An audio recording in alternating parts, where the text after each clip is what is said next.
live every week. And click the microphone at the top. That turns off your mic so that if there is any background noise, it goes off. Okay. And we're live anyway, so yeah, if you're on Google Hangouts, press the microphone button and I'll mute your microphone for you. It's a wonderful way to start our Patron Hangout number 4. If you are interested in joining the Patron Hangout or becoming a part of it, patreon.com/marriedwithclix, and any valuation that you decide to donate to us will be enough to get you on this show. With that said, we did some math a little while ago, and we found out that if every subscriber gave $1, we'd be making a lot of money, and we don't need all of our subscribers to do that. So we do want to thank those of you who do join us in subscribing through Patreon with this every month. And joining us this week, we have, it looks like we just have a small house. It's a Christmas holiday, so a lot of people are busy on their Fridays. So Mike and Matt will be joining us to inundate us with questions. And if you're a patron and you're watching right now, you guys can still join. The link is on patreon.com on the creator posts. Just jump in, just come in quietly so that you don't interrupt any of our story times. With that said, it's time to go straight to our questions. And let's start with Mike. First come, first serve. Alrighty, so lately I've been reading up more and more on different fan sites and websites and everything like that, and there's this phrase that people like to use, and it's called tentpole teams. Could you please? I think I understand what it is in context, but can you explain in your words what that's like, and I guess what might be the better pieces to use in something like that? Okay. So, in the context of the 300-point game, or even bigger, we'll say, but I'm going to use 300 points as a context for it. A tent pole, I'll explain its namesake, is if you put up a tent, right? You put up a pole at either end, or if it's a circus tent, there's a big pole in the middle, right? Mm-hmm. If that pole comes down, everything comes crumbling down on you, right? So that's where it got its namesake, is the tent pole comes down, the whole team is basically a write-off. Now, the reason I lead forward with that story is that when you describe a tent pole in the context of HeroClix, you're talking generally about a character who takes up 50% or more of your force total, and the rest of your team is surrounding this character in order to make them better. So, an example of a tent pole that has been very successful has been Kyle Rayner. He's 190 points, he's 180 points, but I always add that extra 10 for the biggest possible point value on a construct, because constructs go 4, 6, 8, and 10 in valuation. So you always assume like a wall on Kyle Rayner when I do that.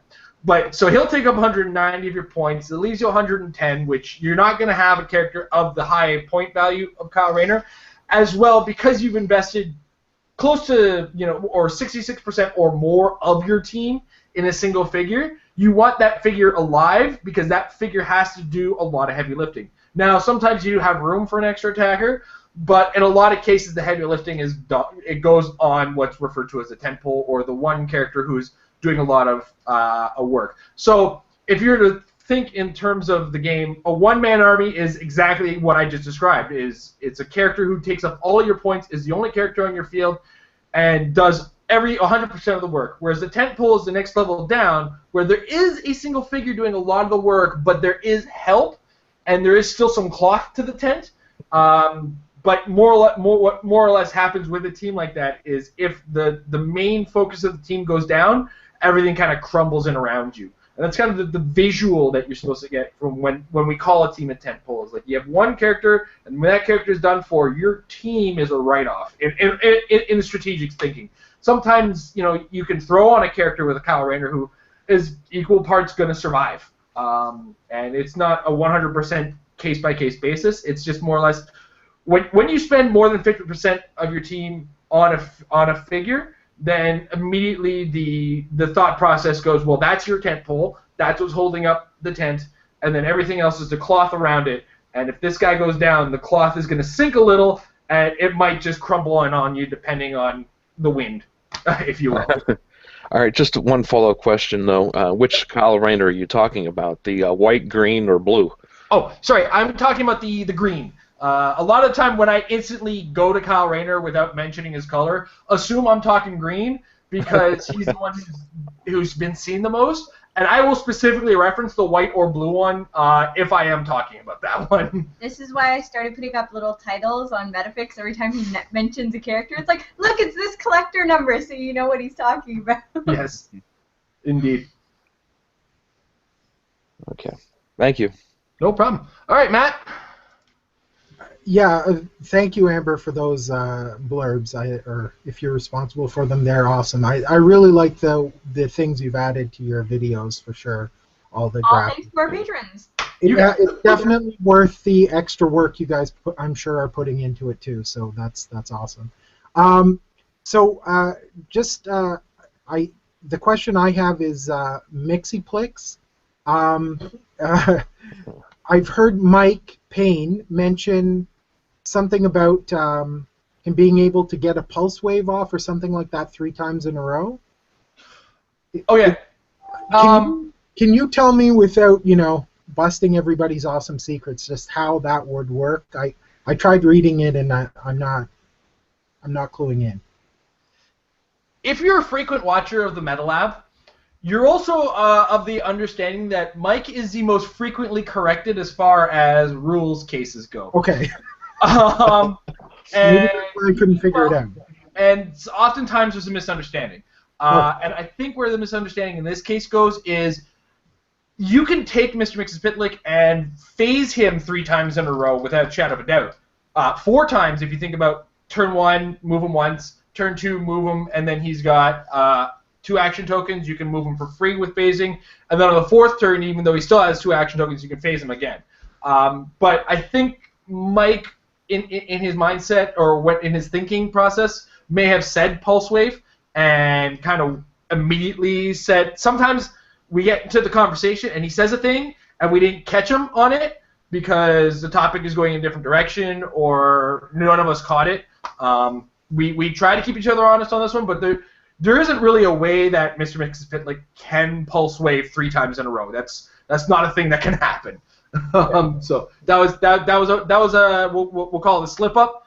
They happen a lot, and I love Mike to death, but Mike he has been playing for a little bit more than a year, so he's not necessarily new. But as far as the Meta Lab is concerned, he is still the newest player to the game. And I know players that have been playing for 5, 6 years, or even close to as long as I've been playing, and still mess things up. So I mean, there's a lot going on. It was a little slip up. No problem. I didn't mean to call him out or anything. I was just thinking. I know how he messes. I know how Mixie messes with the dice. That's really cool. And the size changing, I know he can do that, and that's great. I'm not 100% clear on how to use that tactically, because if I try it, I feel like I always get it at the wrong time and then just create a giant target. But I know he's got a cool pulse wave power that. What does it do? It gives tokens to. Yeah, it gives action tokens instead of doing damage, and it gives up to 2. So generally, your opposing forces, you give them all 2 action tokens. And because it's the middle of a pulse wave, the action hasn't resolved once the action tokens have been given. Their powers are still ignored for the pulse wave. Okay. And then, regardless of if they have Indomitable, Quintessence, or Willpower, they're going to be taking some pushing damage. Nothing's stopping that. Amber's giving me a face like I might be doing. You see, even I'm not guilty of it. I'm just more curious how to use that aspect of his power and what's the tactical strategy there. As for the size changing? Not that the pulse wave. Like if it doesn't do damage, giving tokens is great because it'll just slow the person down. But I didn't realize that part where if you're ignoring their willpower, then they would take pushing damage. Yeah. So it's it's a way of getting guaranteed damage, basically. There's also another point on that, and it's something that it's implied in the word of up to. When you're given an up to, it's a choice, and Pulse Wave is one of the few ones in the game where you can damage and target your own characters. So because you have this choice, since it doesn't deal any damage, and you have this choice to choose up to 2 tokens, you can basically push out your opponent's force while still targeting your own characters, and then just decide to not give them action tokens, even if they're caught in the AoE. So even if you have all your guys together, it's still kind of safe to use Mixie's Pulse Wave because you're not dealing damage to those guys. You don't have to give them action tokens, and then you can just lay it all on the opposing force rather than hindering your team as well as theirs. Another thing, strategically, that power, if you can get enough characters stuck in it, it's a Pulse Wave you're not trying to single target with. It's the first step to it. Yeah. And the second part is, if you've ever been robbed of a turn by Felix Faust, you'll know what this Pulse Wave hitting your entire team can do to you. If you like being robbed of a full turn, because what'll happen is he'll Pulse Wave your team, and then next turn you're going to look at him and go, well, unless I have a ton of free actions, I'm spending my turn clearing.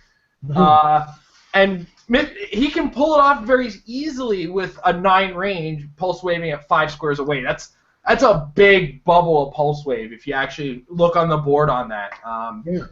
And you know, having a turn completely taken away from you can really put you back a turn, because like if you end with the Mr. Mix's Pitlick, you have to clear. I still got a full turn where you didn't move or didn't go anywhere, and I'm gonna punish you for being there, right? Yeah. So that strategically, that's why that's somewhat advantageous. Yeah, that's the part I was like, whoa, that's really intriguing. I hadn't thought about that. And so, so just to clarify, though, you can get some free damage out of it, though, by ignoring your opponent's willpower.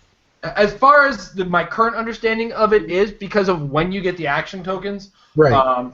Amber is probably going to double check it right now and might correct it later on in the episode as we go. Yeah. Sounds good.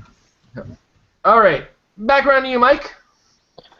Alrighty, so my next question has a concern of some of the favorite characters that I like to use.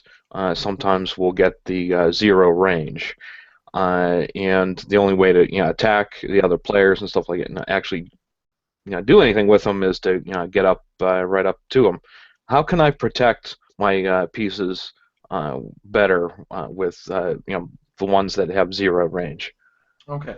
As far as protecting them goes, you mostly need blocking terrain, and part of that can be as simple as a map choice. For instance, if you're playing a very close combat focused team, it would be advantageous to say pick Hank Pym's Laboratory as a map, because it is a big cross section of blocking in the middle. Was I right? No, I'm just saying Oh, okay. what you're talking about right now. All inside of a semi-walled-in section with a few openings. What you have to do is you have to position yourself around that blocking in order to protect your team on the way up there. So that's like this is of course if you have a team that you can count on a map roll with, and that would require theme and sizable numbers, that kind of idea. Barring that option, Barrier creates blocking terrain, which is a great way to kind of protect them on the way up. Outside of that, Energy Shield, if you can find a way to give it to characters, but there's very few characters that can offer that. I think there's the monthly OP kit Doctor Strange and the super rare Steve Rogers from Nick Fury, and even he is very specific as to who he can give his Energy Shield to. So Energy Shield is an option, but that's that's not 100% of the time. Also, just getting in there too soon for your opponent to get a shot off is another option. So like sometimes offense is the best defense in this case, and just hanging back, waiting for your opponent to try to line up their shot, and then TKing the guy in their face and being like, well, he's there now. So long as they have charge, that will work. Outside of that, again, using offense as your best defense, that Mr. Mix's Pitlick we were just talking about, his ability to change sizes can make a character colossal, and colossals now have a giant reach of 3. So extending the reach on those characters is another option if you can find a way to extend the reach. So this is not necessarily the be-all, end-all of answers. These are some of the options that you can come up with if you can find a way to do that. Barring that, it's a lot of positional knowledge. Pay attention to whether or not your opponent has running shot. and add that when you're calculating range. Know the terrain. Be aware of where your characters are versus them. And just have some kind of protection as well. If you're really, really concerned about it, Shadow Lass is a really good choice to cut off some lines of fire, because she can use Smoke Cloud as a trait, and then when she uses Smoke Cloud, any of your friendly characters that occupy a Smoke Cloud can't have lines of fire drawn to them. So regardless of your opponent being able to ignore hindering, they can't draw the line of fire in the first place. And that also protects them from things like Pulse Wave and whatnot. In fact, I've started looking at Shadow Lass a little bit more recently because of Amber's episode on Can't Draw a Line of Fire. Which is available to you guys right now on the Patron page. Spoiler alert, that's the next episode. And we'll be up tomorrow for the rest of our viewers. Tomorrow being Saturday for anybody catching this on the archive. Yeah. Oh, and by the way, Mr. Mix's Pixlet does force pushing damage because his Pulse Wave is still ignoring the willpower when it's getting checked for assigning action tokens. Cool. I'm right! Way to go. Every so often it happens, right? Yeah. Whenever Amber gives that face, I'm about to be shown stupid. So no, it was just a matter of when the check is like, because action tokens signify the end of the action resolving, it's to whether or not the Pulse Wave is in effect up until that point, and then you do action tokens, or you do action tokens and that resolves it. So it was a timing thing that I had to double check on. So back to the close combat thing. You have to extend your reach. You have to use the map to your advantage somehow. If you can choose the map to your advantage, that's another option. I know you really want that episode, and I have a feeling it got second place this month on the votes. I have a feeling next month your episode is gonna make the cut, and the patrons are gonna say maps. And if not, I might just do it for your sake. Because it's been on there for a couple months, and I feel like I've done an episode on maps, but I feel like it was somewhat lackluster. And maps have since changed. There's new maps. There's a lot more special rules on some new maps too. And as far as the metagame is concerned, it kind of needs a redux, in my opinion. Well, take into consideration that the episode that I just finished putting up for Metafix was 78. And the last time Jason did an episode on maps was number 10. Whoa! And I've gotten a lot better at the game since episode 10. I got some new stuff to talk about, because I'm not gonna lie, back then map choice wasn't as violent as it is now.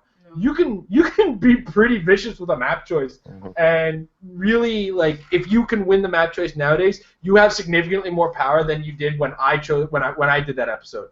I think the best map for characters who ignored elevated terrain at the time was the Apocalypse map. Now there's Ryut, which is just an elevated wet dream. And you know that.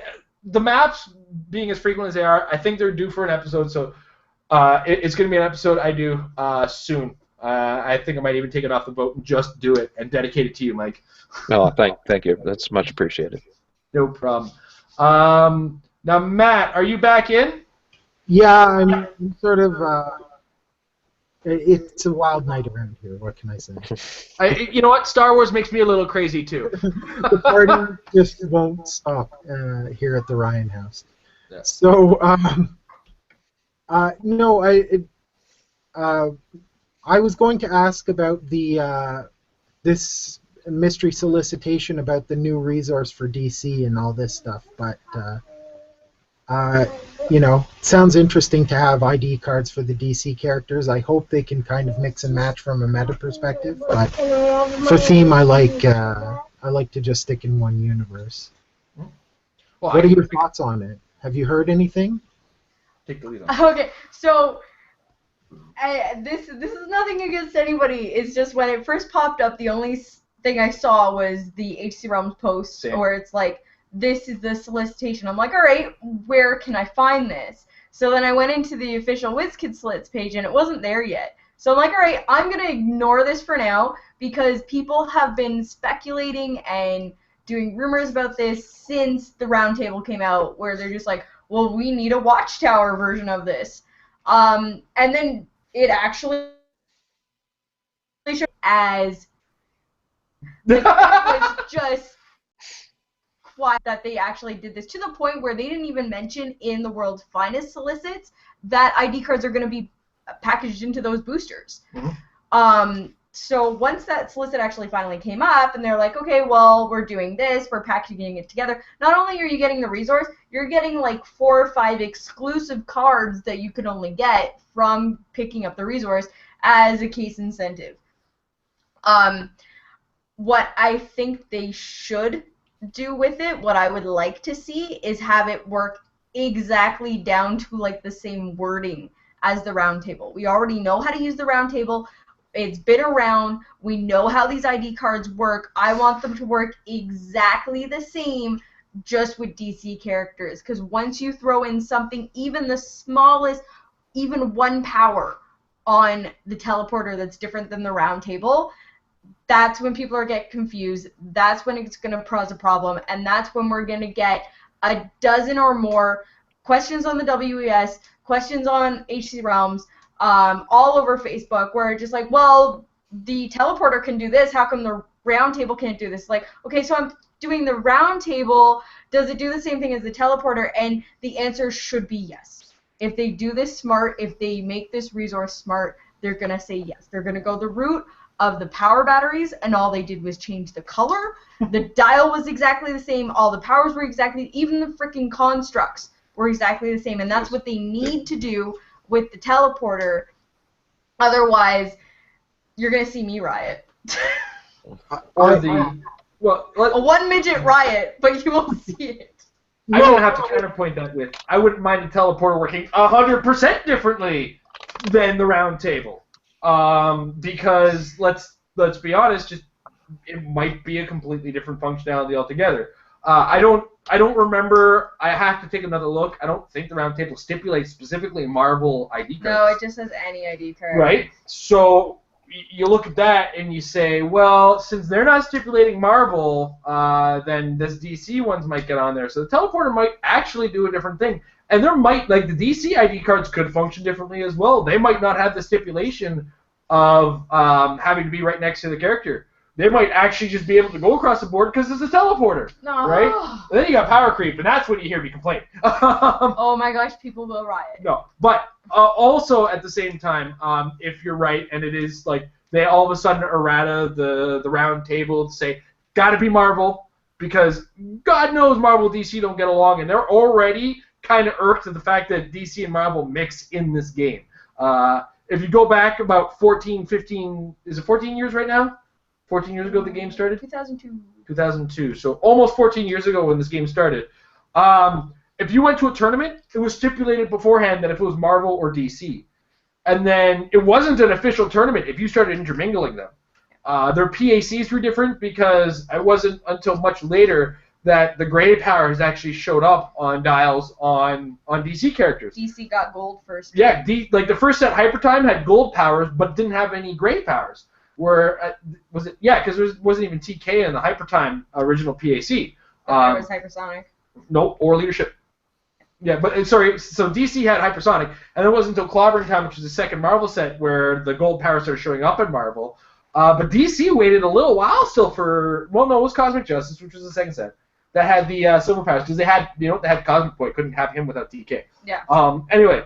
Long and short of it is they already have enough of an issue with intermingling, and if all of a sudden these resources and ID cards with the images start intermingling, then there's going to be riots, not from us, but from the people at the offices that allow the licensing. So I'm almost resigned to the fact that the DC ones are going to do exactly what the Marvel ones do, just with, but what'll end up happening is then it becomes choice of character, and you don't get 100% parity in that case. Because there's no real answer. Like, I mean, in the comic book, you can say Batman and Iron Man are the same person, but Iron Man is in a big suit of armor that has blasty bits, whereas Batman is a clever detective who can see through your little weaknesses. And the way that those characters are represented in HeroClix function 100% different from each other. So like the parity becomes different, right? So there's gonna be a Batman, Superman, Wonder Woman. What matches your Batman, Superman, Wonder Woman on the Avengers side? And there's no polar similarities. I mean, the closest similarities you'll see will be Thor and Superman. And those are the only ones that'll be really similar. So what Cap it comes... and Wonder Woman function very same in the game. Was that? Cap and Wonder Woman function very similar to each other. I think that like Wonder Woman's more bruisery, where Cap is more tactical as a character. Cap kind of keeps his distance and can still brawl, but he's a little bit more... He's less one-dimensional than Wonder Woman is, where you have Cap that can make close combat attacks 6 squares away, or Cap has a 6 range in a lot of cases, or 7 or 8 in even more crazy cases. So what'll end up happening is if the sorry, where I'm going with this long tangent is if the ID cards just are the same thing and the teleporter is the same thing, we're going to have a difference in the characters that get called in with the ID cards, and that's where the difference in strategy is going to come in. And ultimately, that's where the strategy comes in this game period when you're calling in these characters, right? I don't pick triathlon for no reason on almost every team that I just have ID cards on. There's a good goddamn reason I choose a guy with charge, flurry, 11 attack, and 3 damage, who's only 60 points can be called in by most characters. So anyway, I'm excited to see Justice League thing, because even if the cards are 100% the same and the resources are 100% the same, the characters are not 100% the same, and actually adds a third dimension to the strategy. Yeah. You did it, yeah. I found the end, Amber. I found the end. Well, I was wondering if it was even just a hoax, because, like Amber said, it wasn't even mentioned in the original solicits for World's Finest. So. But you did find the official solicit on that? It is officially on WizKids' site now. Unfortunately, when a couple of months ago they changed the solicits. Used to be the retailer assets page on the HeroClix page. Now the HeroClix.com website has slowly been going over a huge makeover, piecemeal, just bits and bits and bits and bits. And I say makeover, but we're just losing more and more off of that website. So. I know they are in the midst of reworking a lot of their websites, so that's probably due to it. But they're also moving things around and focusing more on the WES. So where we saw like the player's guide is gone, but now it's being fractioned into the rules forum.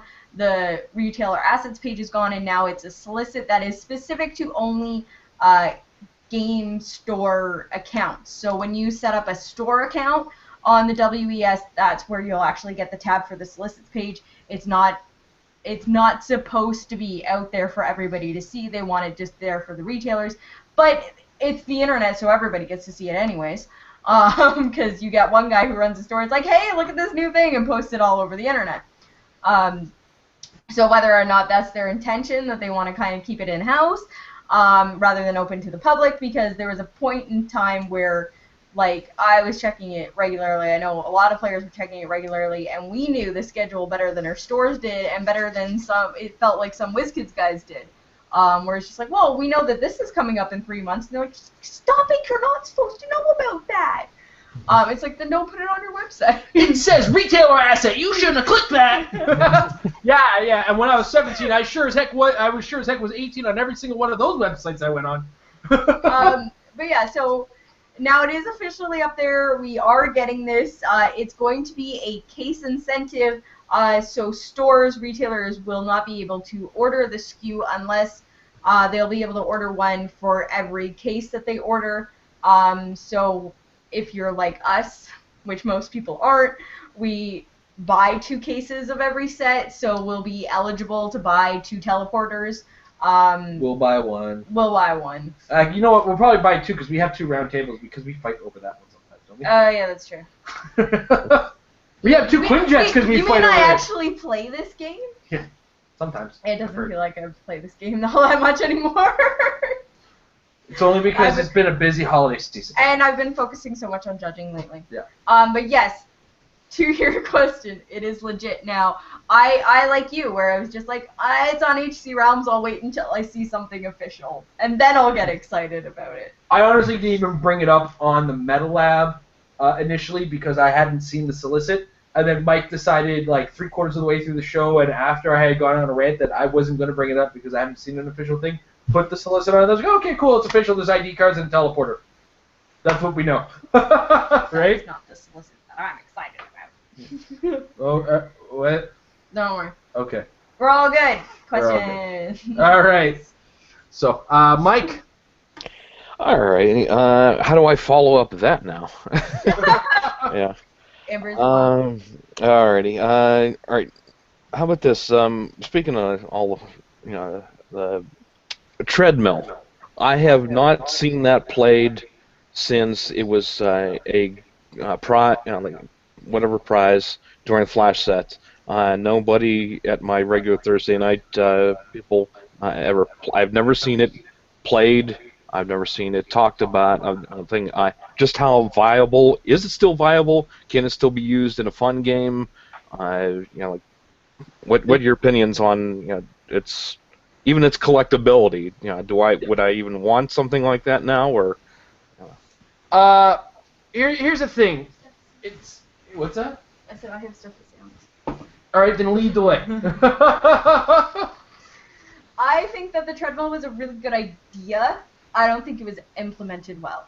Because when it comes down to effectively using it, you have to have a really high movement, but you have to take an action to do it. Now, granted, the benefit from it of being able to take an entire second turn is great, but that also means that you have to, one, find a character that has a high enough movement, so you're probably looking at speeders. Now, it did come out in the Flash set, so there was a lot of characters that have high movement, but also because of the Speed Force tokens that they introduced there, a lot of characters don't start with high movement. They have to get the Speed Force tokens to get that high movement, and the highest movement was KC Flash. 14. With a 14 movement, which gets you a really good chance of hitting that 20 or higher on the Cosmic Treadmill. Now, what ideally you would kind of want to do is get a character, like a not sideline, but a side character to sit on the treadmill and keep going on it. But for somebody like KC Flash, who is almost a guarantee that you're going to hit that 20, you don't want him sitting on the side just activating the treadmill. You want him out and doing stuff for your team. So you want to go into finding a character that's low points, that can be off to the side, activating this thing. And unfortunately, the way that it was implemented, you just don't really have characters at a good low enough points with a high enough movement power or movement value to be able to constantly be activating this to make it do what I feel they wanted it to do. Now, that's not to say it's not a fun as heck thing to use if you can find a fun as heck character to use it with. Amber's thinking is kind of in the modern age, so let's go to the golden age. I don't know how many old figures you have, but if you look to much older, this Kingdom Come Flash isn't the first Kingdom Come Flash. There's an older Kingdom Come Flash, and I believe that one had like a 20 move, or also had a 16 movement, a ridiculously high movement. It was like 19. Yeah, it was big. I want to pull it up on HC Realms right now just to see because I remember him being one of those characters that everybody looked at and said, "Wow, this is going to be a problem." He was in Legacy, if I remember correctly. Search for Flash, Amber. It was faster. It was a 15 movement, so that you could get it up to a 5, which is a relatively easy roll to make. Or of course, there's the original Jay Garrick Flash, who I think it was only like. Here's Hyper Time. He was unique. He was 101 points, and he had a 20 movement. So do you even have to roll the dice at that point? Yes. No. Because I don't think there's not a stipulation on that one where ones will be fail, right? So I mean, if you're looking to the fun realm, yeah, there's some flashes that you can use it with. TK them on top of that thing and get a whole bunch of turns and a whole bunch of turns in a row. But as far as a 300-point competitive metagame. We looked at it for limited for a little while on the team, and by we I mean I looked at it, theorycrafted around it, theorycrafted around it, and the number of characters that I was willing to use on it would need like a 10 or an 11 on it to roll, and that this is one of the complaints I have about the Rocket Fraternity already. So the viability of it competitively, I wish it was there. But I don't want to devote 195 points of a 300-point team. Again, put a tent pole on there to keep the rest of my team going is not the ideal situation you want to be in. So fun, yes. Competitive, I wish. But I could be proven wrong, and we could see like a 19 movement character, come out of nowhere for really cheap points with like no stats outside of that, and that would just kind of say, okay, well now we got somebody to run on the Cosmic Crit treadmill. You are the hamster on my wheel now. Keep my team going. I would literally replace that with like a Hamtaro character and put a carrot on my Cosmic Treadmill if such a thing were to exist, but it doesn't. So I'm hypothetically speaking of like the situation in which I would use it. You okay? Did I break you? Does the Cosmic Treadmill rely? This is another thing. Does it rely on printed? Because that would just make it that much worse. I should probably put treadmill in there because Cosmic is tread. Cosmic tread. There we go. Cosmic treadmill. Jeez, can we add that character's printed speed value? So it's terrible. Yeah, that's very. That's the breaker. There's the breaker. If it wasn't printed speed value, it would be totally viable in some way, shape, or form someday in some fashion. But because it's relying on printed speed values, you can't even modify speed values up with speed tokens in order to get something better out of it. My dreams were crushed. Of crushing your dreams. of being super, super smart and strategic. All right. Matt, you're up. Yeah, so on that topic, I'm just asking for your crystal ball powers. Relics and so on in the game, up till now they seem to have been, you need to roll a 5 or 6 to pick it up. It's a power action or whatever. But now with the Helmet of Fate and the pieces of the Hulkbuster armor, it looks like these things are just a power action, pick it up. To me, I like that so much better. It just streamlines things. When you have to roll for something simple like that, it drives me crazy. So do you think that they're doing that for a playability thing? Do you think they're going to continue to do that with relics or special objects or whatever they're called? Do you want to take that one first? Okay. Short answer, yes. I actually had an entire conversation about this with Jason when we saw what the Helmet of Naboo did, and I said that I have a theory that going forward, we're either going to see the complete, just end of relics, or relics will only be resource attachments, and that we're not going to see them being made anymore, because now with this new equipment mechanic, it does kind of what they wanted to do, where relics you can only have one relic on your force. Now with equipment, you can only have one equipment at a time, so you can't be stacking these equipments, and only standard characters can have them, so there's limits in there. You're not going to see them on Tiny, you're not going to see them on vehicles, you're not going to see them on team bases or colossals, so that's built right into the mechanic. With them making this equipment rules, actually covered a lot of what they tried to do with relics with a lot less words and made it much easier. So my personal view of forecasting for the game and how it's coming, and even with the next resource we're seeing, they're using ID cards. They're not even using relics or special objects. I think that we're just going to see special objects be either regular special objects, like we saw with the what's the classic treadmill is a special object, right? It's an immobile object. Yeah. Or we're gonna see equipment. We're not gonna see that relic in the relic roll anymore, because they weren't really being used unless a character specifically brought them in from outside the game, started the game with them, or they were attached to the resource. The only time I ever see someone actually put a relic on their force is my buddy who will not let go of Mjolnir.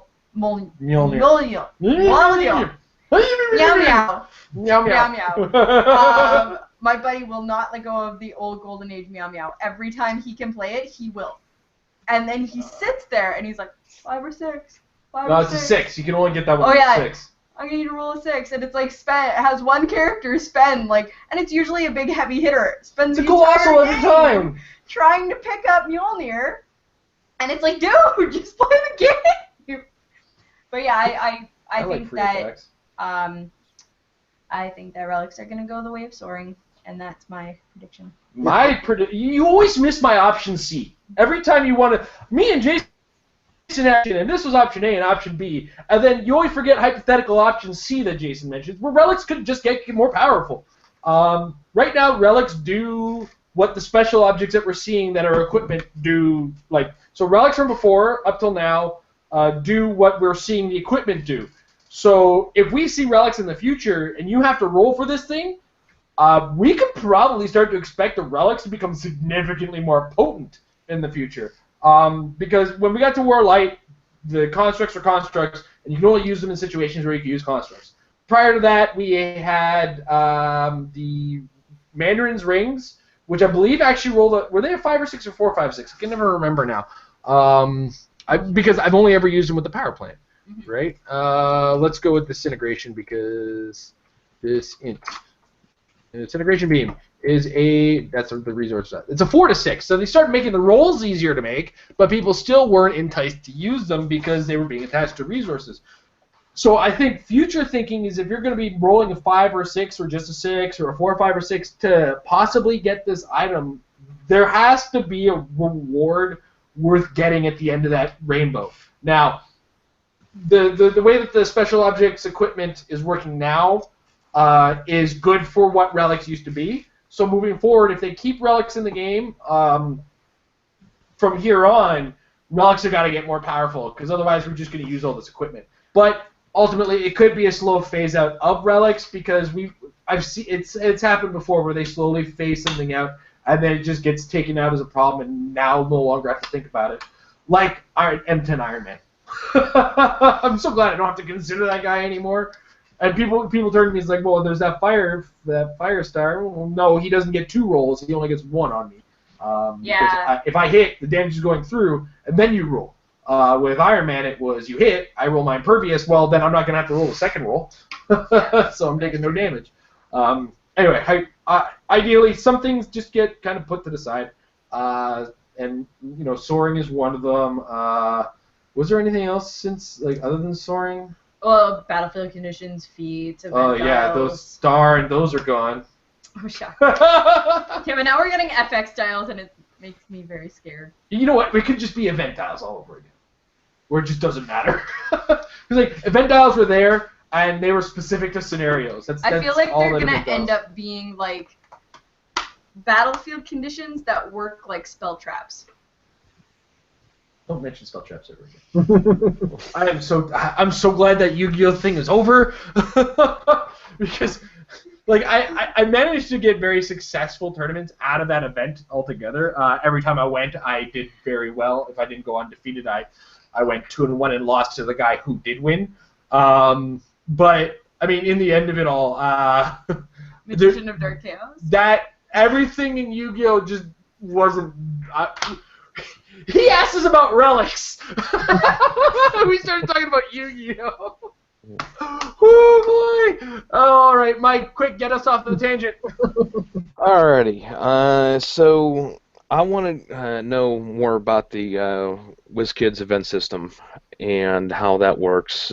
Because I've been trying to talk to a local place here, my alternate site to go play, and I'm telling them, well, if you put up more events on the WizKids event system, then you will maybe attract more people from around the area and everything like that. So, but as I look at this one place, I'm not going to name their name or anything, their store or anything like that. But recently, I got a notice that they said they had the regional championship. They already scheduled the regional championship for in next year in a couple months.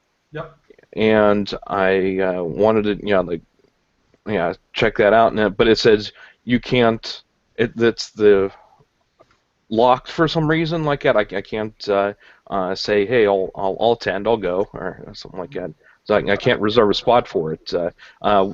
What does that mean? What's going on there?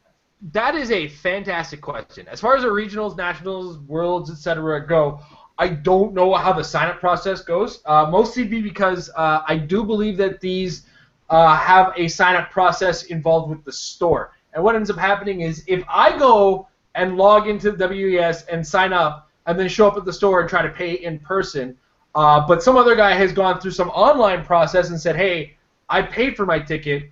Why is this guy in my WES spot? That starts to become a bloody nightmare as far as commerce is concerned. So, of course, the store has to come first on that one. So I believe when it comes to these WizKids regionals and these events as such, they do allow them the option to lock it down so that they can have a storefront reservation system so that the store is more aware at that level, and then they can add the WES names once they're confirmed that all these people are there. So it could, when you use the WES as a judge, myself and Amber are able to do it with the Comic Warehouse. What ends up happening is we create an event. And then when we create that event, we are able to add users or add players into the event because not everybody signs up for the WES ahead of time. But for the love of God, if you're going to an event, do your judges a favor and sign up ahead of time. Save them a little bit of heartache. Because when you sign up ahead of time, I don't have to go through and add your username or like turn you and say, hey, what's your username so that I can add you. And the stores and the judges have the ability to manually add the users. So by allowing them the commerce part to say, hey, you got to reserve your spot, it's going to cost you $10 entry or $10 reservation fee, and then you pay the other $20 at the event.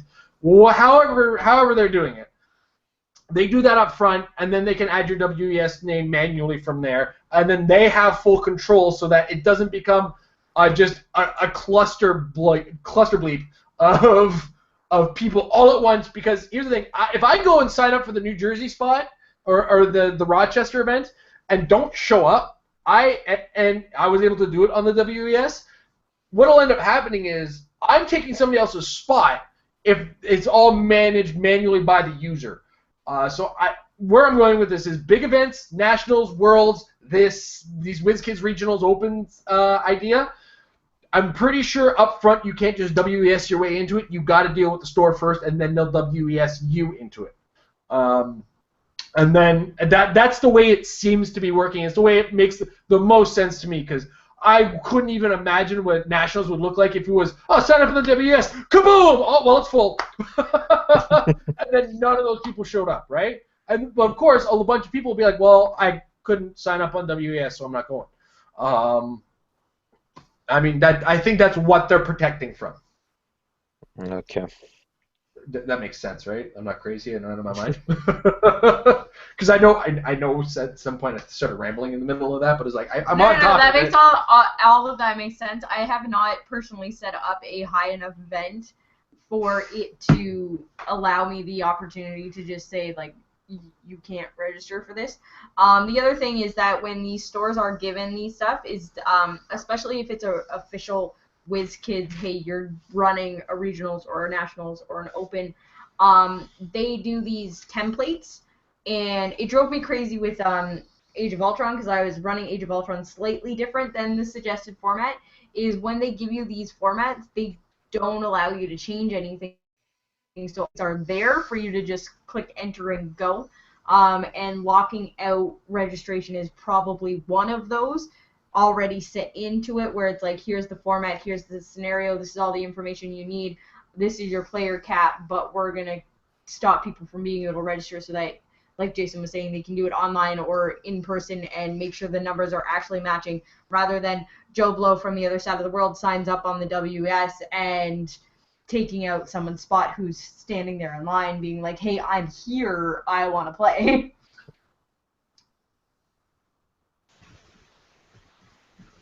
Yeah, I stopped talking. Okay. All right. And scene. And scene. All right, Matt, what do you got for us? I don't know. That just took me right off the rails. Sorry. I broke everybody.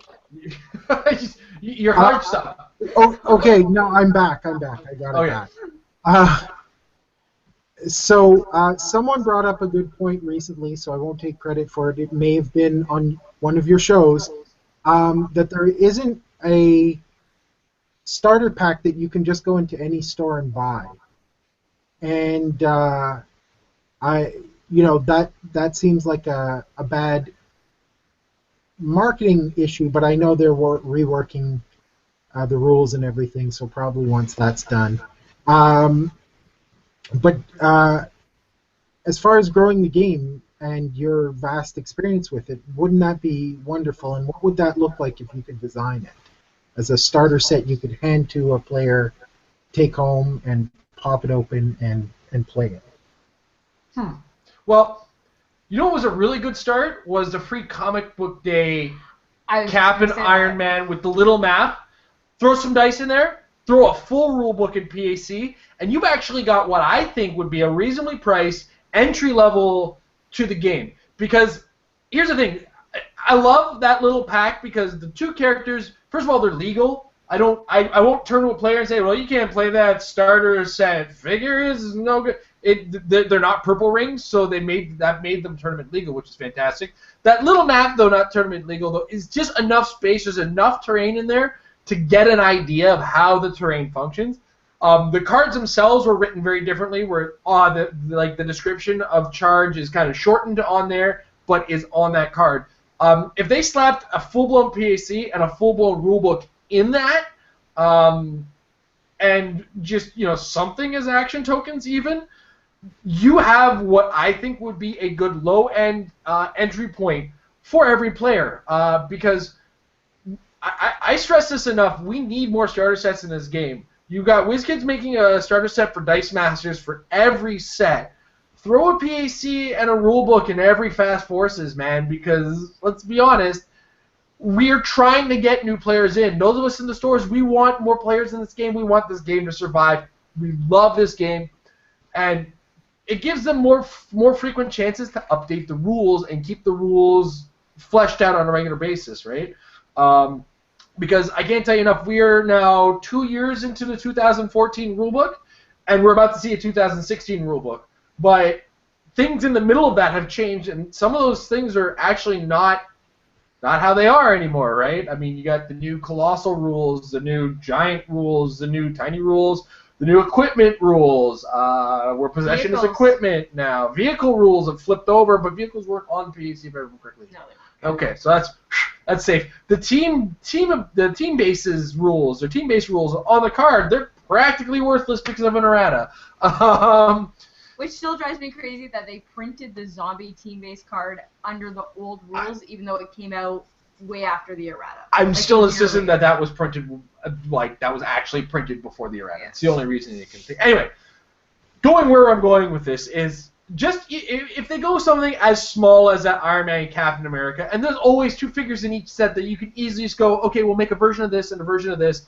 They're both going to be in the set anyway, or even just a common copy of the two characters. Just throw them in there as well and have their cards just specifically word out some of those powers, just because they're going to be the learner characters. I think that would be a fantastic way to get players into the game because I think that what was that? That was like $9 or $6, $7. Yeah, it was like $5. Yeah, like, it was cheap. That was cheap. Throw in a PAC rulebook, knock it up like $4, and I think people will be content with that because if people are willing to spend $60 on a Warhammer rulebook, I think they'll spend $4 on the Hero Clix one. Let's be honest, right? And I love that WizKids and Hero Clix have been very tied to technology, but I find that they're a little too reliant on it, where it's been very rough, especially I'm not necessarily teaching people, but I get rules questions all the time, and so many of it can be like, well, it's this page on the rule book, like you just have to read it. And it's like, well, I don't have a rule book. And that is such a common problem, and so many times you see on Facebook, on Reddit, I don't browse HC Realm, so I don't see it there as much, where it's like, hey, I'm a new player, what do I need to get into this game? And it's like, okay, well, you need a starter set. The last one that came out was about 8 months ago, and you can't find it in stores anymore because it's out of print. So if you want it, you have to go to secondary market. Then it's going to be 2 to 3 times more than you're going to pay in the store. And it's like, that is not incentive for people to play this game. And like Jason said, where it's like Dice Masters is every single set they have. If you don't know anything about Dice Masters, you won't understand what this means. But we have a box like this big, just full of the starter dice, just the the starter dice that you need, because every set you get a starter set, you get these starter dice that you need for your deck, and it's like, come on, like this is stuff that you should. And the fact that I love that they brought out the fast forces, and it was something that they brought in every set. And what I always looked forward to with the fast forces was that every set you were getting a brand new map that wasn't an OP map. So people that didn't go to tournaments could have maps. Because that's another thing that's really lacking. It's like, unless you're going to organize play, you're not getting maps. And even then, they only give enough maps for half of the players that attend. And it's like, okay, well, the other half aren't getting the maps. But yeah, and then they cut out the maps out of the fast forces, and they cut down. Then it's like we only get starter sets like when a new storyline OP comes out or when a movie set comes out. And it's like you cannot be relying on movie sets to be your standard as to where your starter sets are going to be, because eventually we're going to run out of movie properties to do this on. Well, as well, Maybe. the space between the movies is getting bigger. The last one we got was May, was when Age of Ultron came out. So late April, early May was when the Age of Ultron set came out. It is now December, which means we're at 7 months since the last and starter set. we're not scheduled to get another starter set until TMNT. February, March, Yep. whenever and even then, like, I hope to God this doesn't happen, but we might have the same problem that we did with Winter Soldier, which, for those of you that don't remember, when the Winter Soldier starter set came out, we were promised a new rulebook, we were promised a new pack, and we got a new rulebook. It was all shipped out with the old stuff. Well, we got the new rulebook. Sorry, we got the new rulebook, we old got the PAC. old pack. Yeah. But then to rectify that, they're like, okay, well, we're going to send 10 PACs to every store. And it's like, okay, but you gave us 20 starter sets that had the wrong PAC. It's like, what do we do to the other half of our customers that bought this product that's not up to date? Oh, go to our website. It's like, that's great. I love that they have that OC, but it's like, that's... My favorite was that when they sent the new PAC to us, it was still the old PAC. I don't know if that was a distributor level issue. Or that may not have been on WizKids. And then we had to wait until... Either or, that was a rough time. Now, where I want to go with this is if you were to look back on this year, this was the year where WizKids did more work to keep established players in the game. Mm-hmm. And from the sounds of it, they did. From what I've seen, what's happened in this game, what sets have come out, as far as I'm concerned, with the exception of Nick Fury as a figure himself, they've done a fantastic job of getting that there.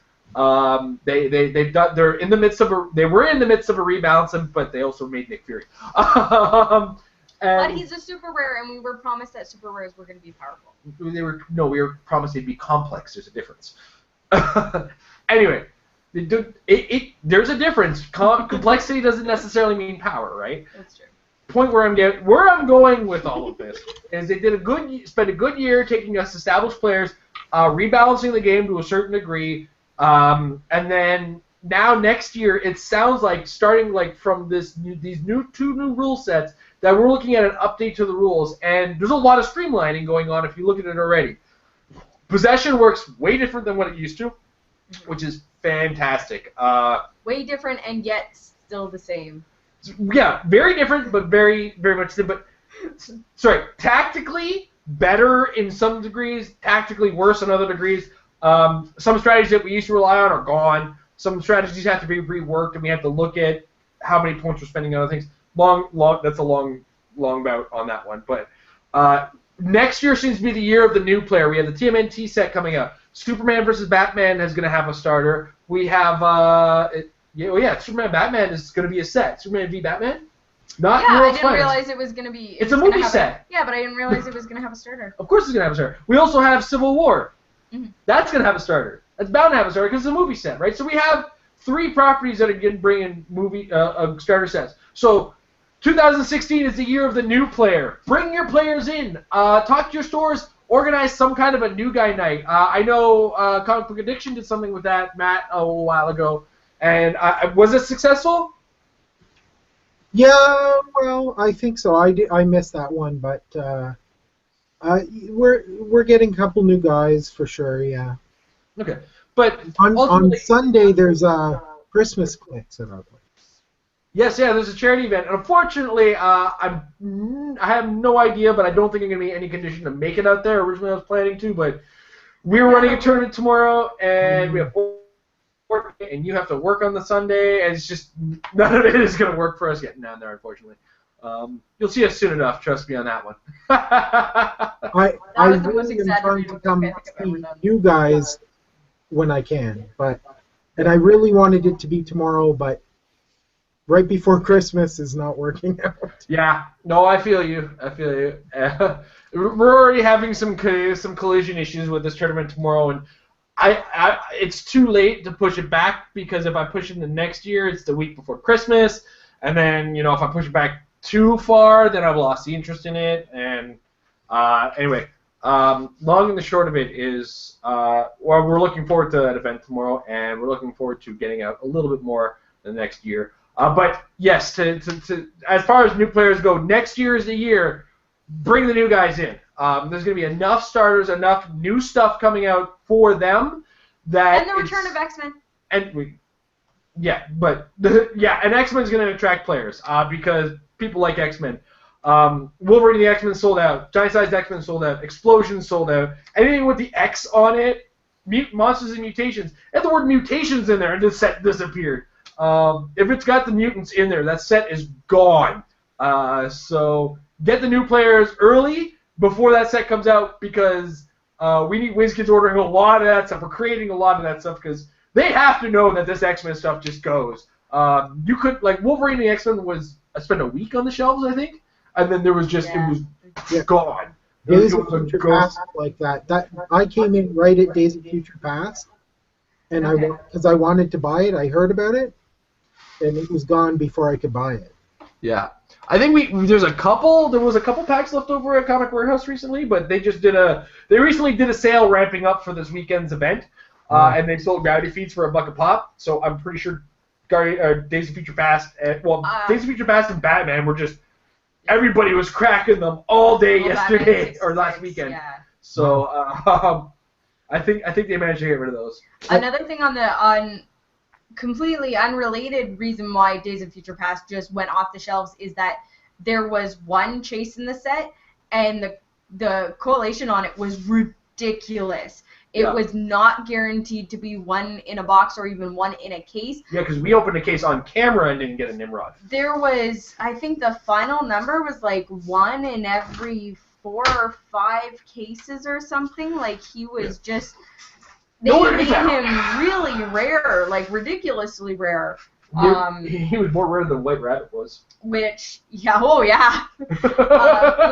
drove up the need and want for this set, was everybody was, because they're like, oh well, I'm gonna go buy Nimrod. Now, he did have the unfortunate thing of being very packaged differently, so you could cherry pick him.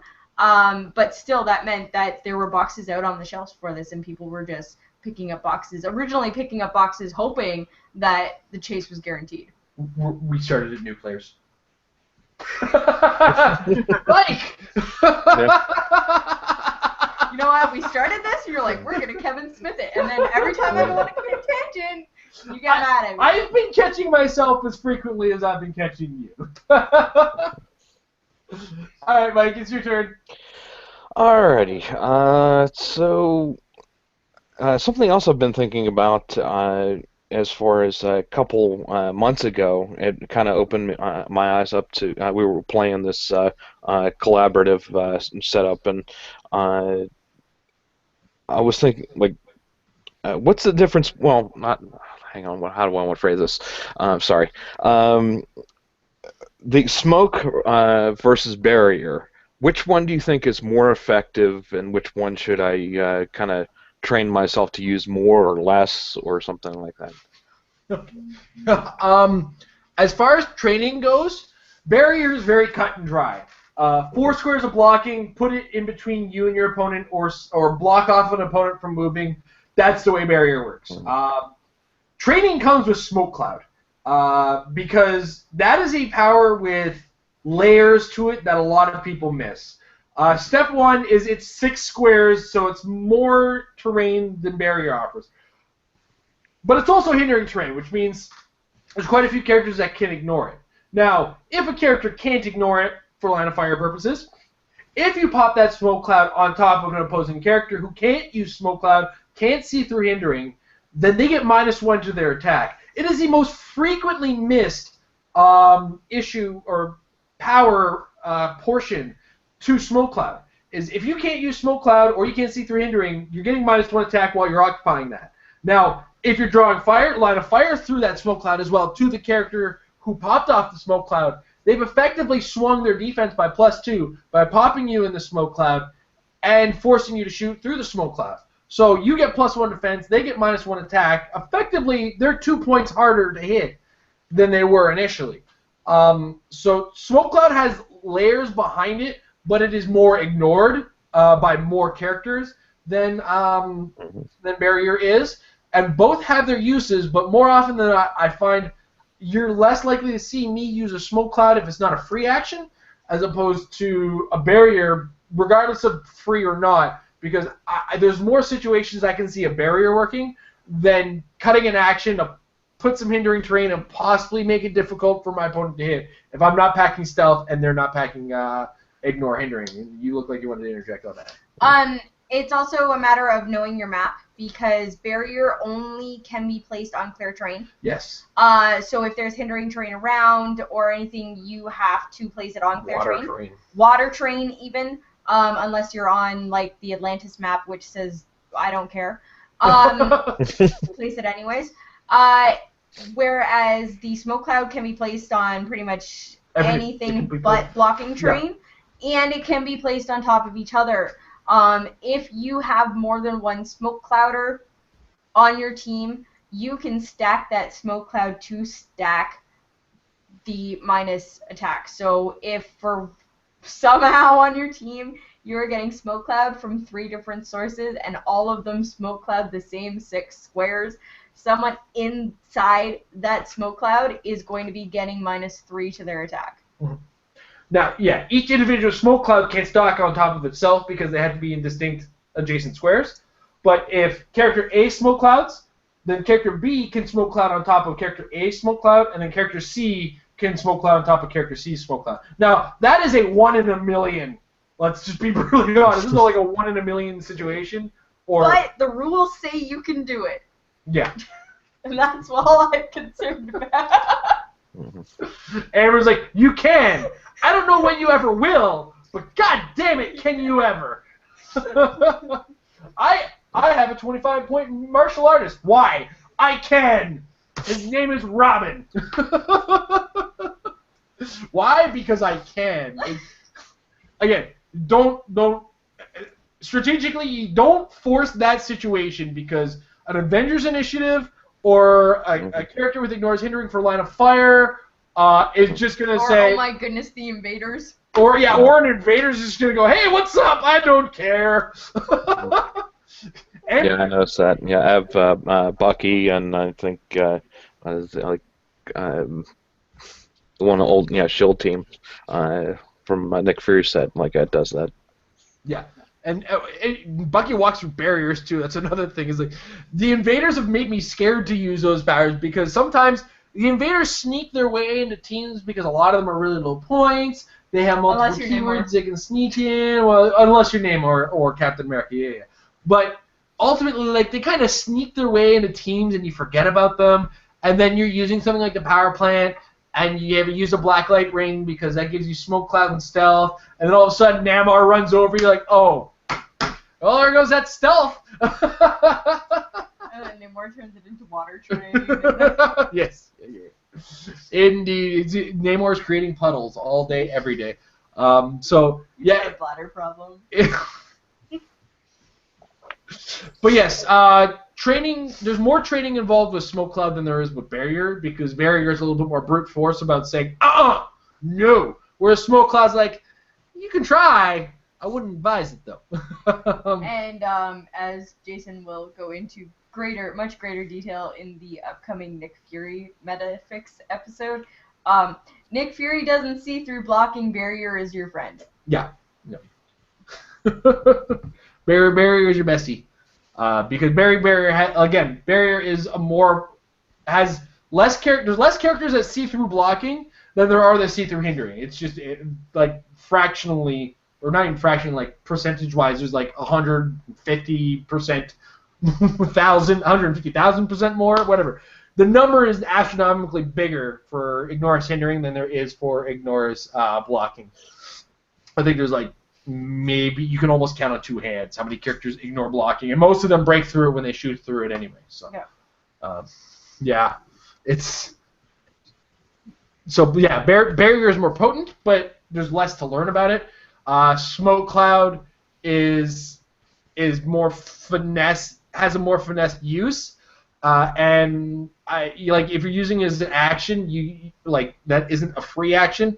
You really got to make sure that the character who's using it, or the character you're using it on, is going to suffer for it, because taking a power action to just lay some hindering terrain is okay, but it's not as good as blocking your opponent. But of course, free action barrier is the most broken thing in the world. Which, as we discovered, is not as common as we thought it was. Not as common as it used to be. Yeah. Yeah. Or there's like, you can use barrier as a free action if the moon is aligned in the right position, you did the right particular movement, you're in these squares, you're occupying this, and you rolled a 13. And you rolled a 13, yeah. Oh, man. All right. Matt? Yeah, I'm out of questions, unfortunately. I just wanted to tag on to the smoke cloud barrier. I find them both to be, as a relatively new player, more trouble than they're worth at this stage. Like, I want to learn to use them better, but I've put up barriers, and the experienced players seem to know how to get around them. Not blowing them up, just literally either come in close combat and somehow say that you can punch through the intersection of them, and then I just don't even want to argue about it. Sounds like somebody's cheating you, bro. Well, it's just like, you know what? I'll say something about the rules, and I wish I had like a little amber to pop up, and but pocket ambers. We gotta start selling pocket ambers. Like, you know what? I don't want to get into an argument with a guy who's been playing for 10 years, and I've been playing for a year and a half, and I get confused between shape change and super senses. Like, I'm just gonna, I'm gonna focus on the basics more, and the finesse stuff. Just let it come when it does. So. Yeah. Actually, when you mentioned the intersecting points with barrier, that's another thing you kind of have to, as far as a learning point on barrier and smoke cloud, is understand how line of fire works through diagonals. Do we have something like 2 squares that I can use handy? Here we go. There's a Skylanders card and there's a Skylanders card. So here we go. So these 2 blue markers are just some kind of terrain. Now, if I'm in this clear, or over here on a direct diagonal to this over here, what'll happen is if I'm crossing through this point, even though technically I'm not touching either of these squares, I'm actually considered to be going through both squares. So if both happen to be hindering, then I am counting as crossing hindering. Now, in this case as well, you take the path of least resistance. So if it's like, in this case, like I took away 1 card, or I'm going to flip 1 card. So the card that is Prism Break, let's say this is clear and this is blocking. No, say Prism Break is blocking. Okay, so Prism Break is blocking. All right, fine, whatever. Prism Break is blocking, and this is clear, then this line of fire is not blocked at all. Now, if this is both are now blocking, then this is definitely blocked. This line of fire is blocked, because you have to take the path of least resistance, and least resistance is blocked. Mm-hmm. So that's kind of how that works. Now, if we're going to change this to hindering, and this is blocking now, the line of fire is hindered because the path of least resistance is not blocked, but rather hindered. So there will be a +1 defense, or you're crossing hindering terrain for line of fire. Now, for close combat, on an intersection we're where go back it's to blocking. 2 blocking, characters on either side of an intersection of 2 blockings are not adjacent to each other and cannot close combat each other. Yeah. It's like a character being on either side of the wall. That wall is going to stop you from being able to be adjacent from each other and attack each other. Yeah, I've watched your videos and I feel like I know it now better than, better than some players. So, like I've had it where in that scenario, one is elevated terrain. Let's say elevation 2, we're on elevation 1. The other one is a barrier that I put up. And they're like, no, I can shoot you. No, I'm pretty sure you can't. No. Okay, well, I'll just charge and hit you then. It's like, no, I don't think you can do that, but... In that case, it depends. If the character can fly or has some kind of ability to ignore the elevated terrain for purpose of movement, that charge situation might work. But if there isn't, then yeah, no, they're not getting through that because they got to take one of those squares or consider one of those squares for the movement, and they'll have to stop. Another thing that's not commonly remembered or not commonly known is if I'm moving and I move from this square to this square and these two are hindering, I have to stop movement if I don't ignore hindering terrain for movement, because I have crossed hindering terrain in this case as far as movement is concerned, or I've moved into hindering terrain. So that's another one of those lesser known things that people don't realize is if you move from square to square, it's the same rule as line of fire. You have to consider the one of least resistance, and if they're both hindering, least resistance is hindering, and you're considered to have moved into hindering.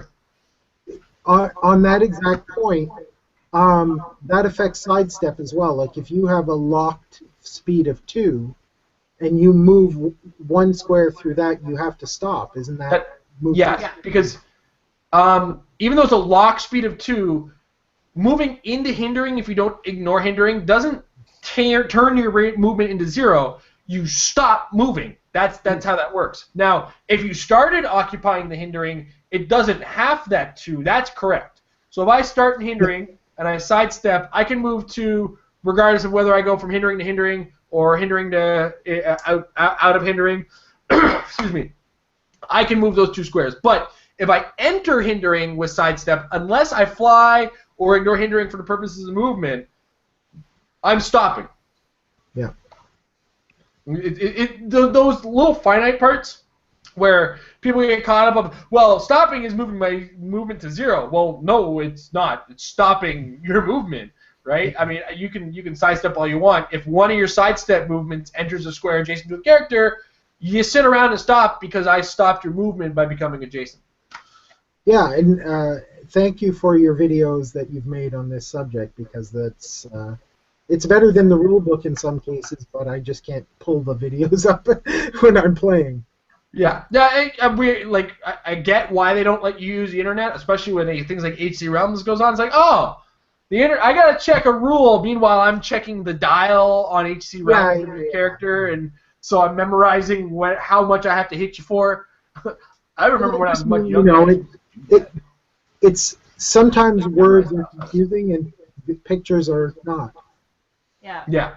Now, the one thing I do want to say on this subject, kind of on this subject, is that as a veteran player, as a judge, if we want to make this community keep growing, if we want newer players to come in, if we want this game to keep expanding, we gotta stop being as stubborn as we have been.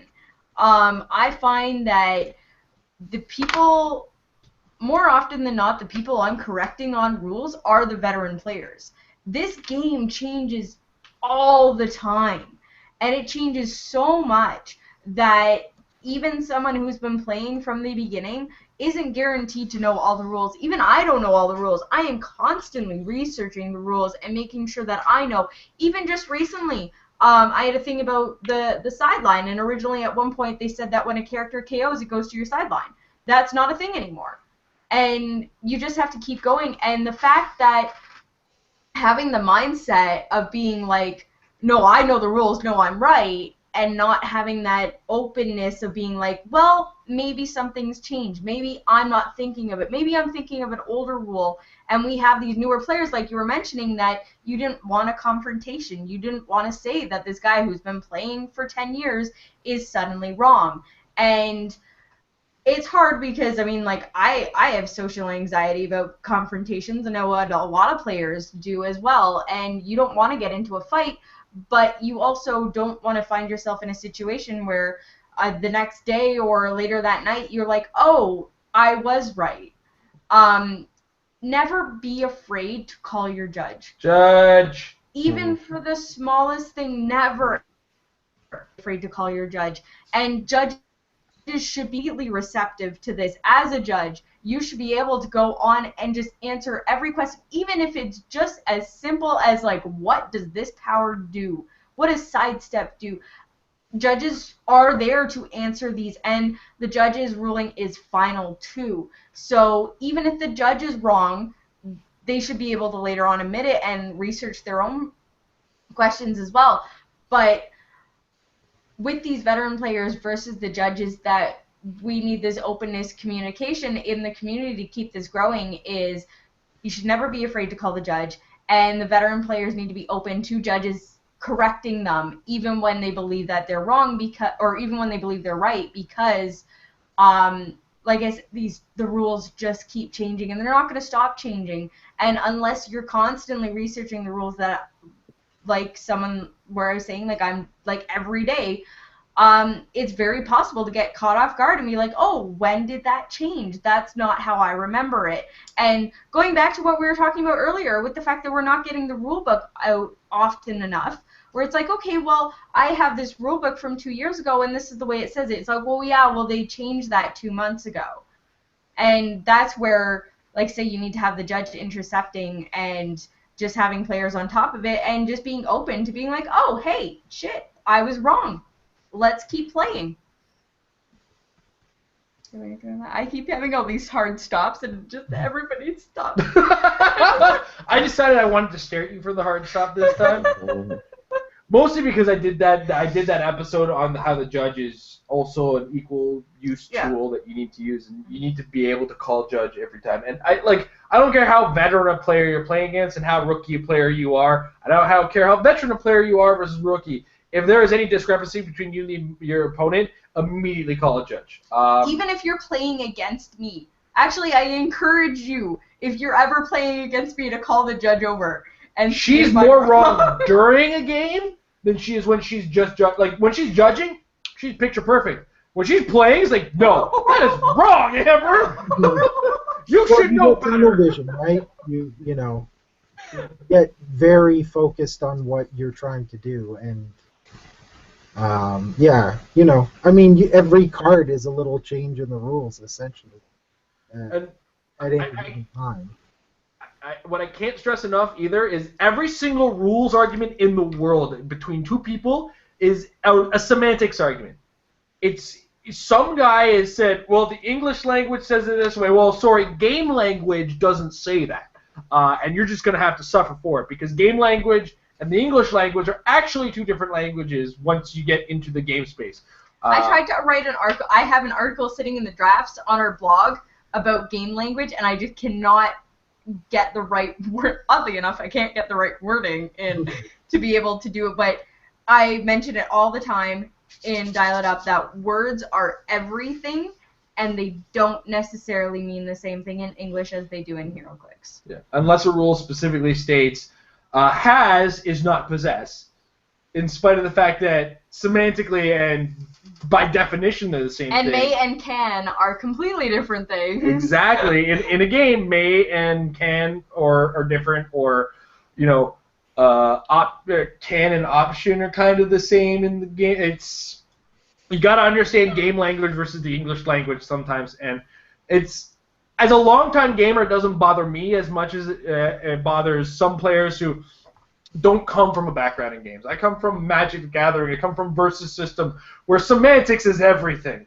You know, so like when something says when targeted, unless the card says specifically targeted, that's gonna unless the card so target character can't do this in Magic, and this says can't be targeted. Well, that will stop that card. But then this card says do something to a thing. It's like, well, that doesn't target now. I mean, that might have changed since I played, but back when I played, there's like small semantics and small syntax can drastically change the way something functions in a game. And you got to be careful of it and be aware of it when you enter a game space versus the English language, because they're words used in one aren't necessarily used in the same way in the other. Yeah, and Jason comes from a gaming background. I've come from a playtesting background, and I find that some of the hardest arguments you'll have are everyday people that come from an English major background, teachers, lawyers. Those are the ones that are like, no, it's this way, and it's like, yes, in English. We're talking HeroClix. Yeah. Welcome to HeroClix. You are not speaking English anymore. You are speaking Clixian. So click, click, clickety, click, click, click. You're wrong. Click. I've been very tempted to actually write an English to HeroClix translation dictionary, because sometimes we just need it. Yeah, absolutely. All right, so I have to look up the word penetrating 5 times a game because I don't, Don't Google that. So, I couldn't help that one.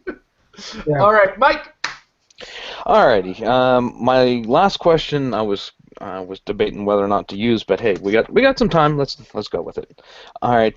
When I first started the game, and I voiced some frustration to some of the other players, they suggested, well, have you gone over and tried that digital HeroClix that was up for like a brief short time? Have you guys ever heard of that? It was HeroClix Online? Yeah, like that's what I'm talking about. Like, and I looked into it a little bit, and then when I got kind of ready to like, okay, maybe I can try it out, maybe I can learn to play the game through this way, and they stopped doing it. What happened to can you kind of fill me in on what happened to that, or are they going to just bring it back, or they? Okay, so here's a problem with the video game industry in a sense, because for lack of all understanding, what they created for HeroClix Online wasn't HeroClix on a board in a digital space. It was literally they created a video game, and what they had to understand going in is there's things that they did that were not going to make that successful, and the first part was the cost barrier of entry, because what happened was you got codes from characters in Fast Forces and starter sets, and you got this code, you enter the code, and it added X number of characters, some of them from that Fast Forces, some of them from the main set that was representative of it. Mm-hmm. But in order to start that game, you had to buy into it initially with another $20 purchase. So I bought this Fast Forces, they're $17, and now I got to buy this other thing to play this browser-based game in order to do it. So for people like yourself who wanted to get into that and go, yeah, I'm going to try some HeroClix Online so I can understand the rules better, they mismanaged the video game is what ended up happening. And this is something I have a little bit more background in as well, because I'm a graduate of video game programming. So I've seen it come and I've seen it go. And they marketed the game through a purchase, but then the entry into that game was another, and it kind of misled some people, right? So like you get this code, it's like, all right, so if I enter this code, I got some free stuff on that game, and I can go play. Like, well, no. If you spent $20 now, get your starter set into that game, then you're fully able to enter that code and download the game, and you're good to go. But this was also a game that was created prior to the microtransaction free-to-play market, right? So I mean, at the time, I think when HeroClix Online came out, I mean, even Angry Birds wasn't popular yet. I mean, it was like 2007? Yeah. 2008? So the model hadn't existed as far as game design, so they tried something slightly ahead of its time, but not under the right model. If they were to go back and do that again, you had the opportunity for a turn-based mobile game with microtransactions where people can buy characters or buy packs, right? And if you do it in a digital space and charge a small amount, they can be successful with it. So long and the short of it is, unfortunately, because of the limitations of that game, limitations of the product, limitations of like all kinds of barriers that people just kind of didn't want to hurdle, they ended up not having a product that people were really using. And servers cost money to run because that's run online, and if people aren't buying, money isn't being spent to keep the servers running, so eventually, at some point, you just kind of turn around and say, well, we tried, and we had to shut down the service. So, unfortunately, it was a product that was a great idea that had an execution that was not yet modeled that they could use. And we recently saw an email discussion with Justin Zurin and another team. I think was it Comic Shenanigans? Yeah. There was an email back and forth between them and Justin Zurin, and even if we go even to the Tab app, they're like, we tried something to get new people, wasn't quite there. Now, but their Tab app was trying to get the younger market into and it, it why wasn't we had the either, right? oversized Yeah. figures. The app itself, like me and Jason actually, we bought that, we tried the app. It was not what we had expected. Most certainly isn't going to teach anybody how to play HeroClix. And it will teach them the frustrations of how bad your iPad may or may not actually be. Because that game crashed on me so frequently. But it was more of it was an action game where that piece just kind of showed up on the board, and you swiped on the board and tried to attack things, and you really weren't learning HeroClix from that. And it was a cool idea. It was a neat thing. The way it interacted with the iPad was cool. Unfortunately, it was an execution that didn't really add players to the game, if you ask me. There's no HeroClix. It was not the younger market that they needed to get into. It's not. It wasn't an entry into HeroClix at all. No. Is really what it was. So anyway, long and the short of it is, HeroClix Online had to go away, unfortunately, because it cost money and they weren't making any off of it. Not enough. Like I know 3 or 4 people offhand, like personally, that played it. One of which still plays HeroClix and goes to a lot of events, and the other 2 actually don't even play HeroClix anymore, from my understanding. So it's a thing that was there, but it was you probably got to it like just after they shut it down.